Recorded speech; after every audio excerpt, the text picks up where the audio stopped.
ভালো আছেন নি?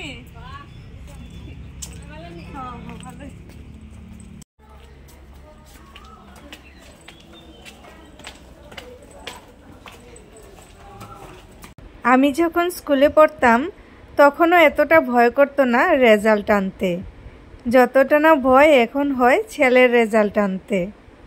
দিনটা ছিল মঙ্গলবার, গিয়েছিলাম ছেলের স্কুলে রেজাল্ট আনতে, সেটাই তোমাদেরকে অল্প শেয়ার করলাম।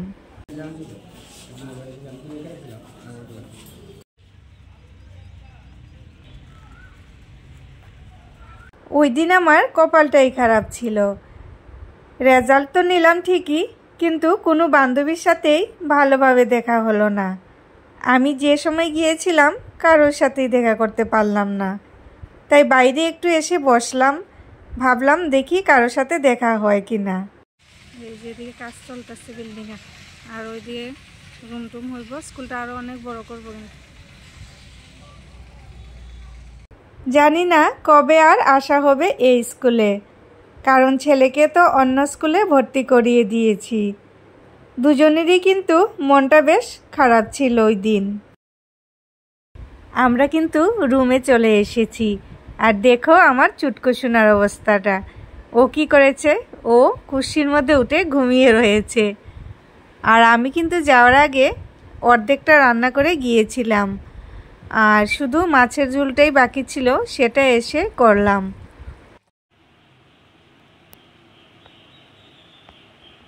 এটা কিন্তু ওই দিনকারই বিকেলবেলার ভিডিও।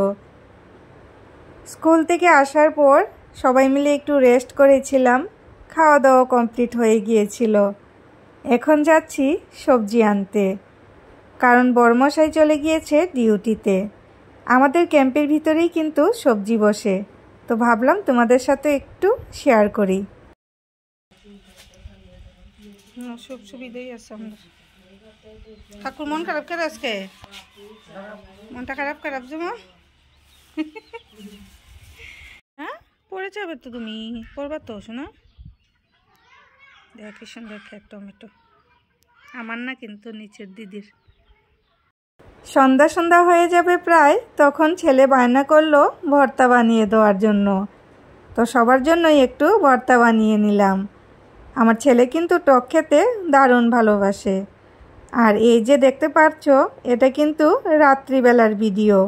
বড়মশাই ডিউটি থেকে এসে ছেলের বইগুলোতে মলাট লাগিয়ে দিচ্ছিল, আর চুটকু সোনা বসে বসে টিভি দেখছিল। একটা ভিডিওতে অনেক কিছুই শেয়ার করলাম, আশা করি তোমাদের ভালো লেগেছে। কমেন্ট করে জানা।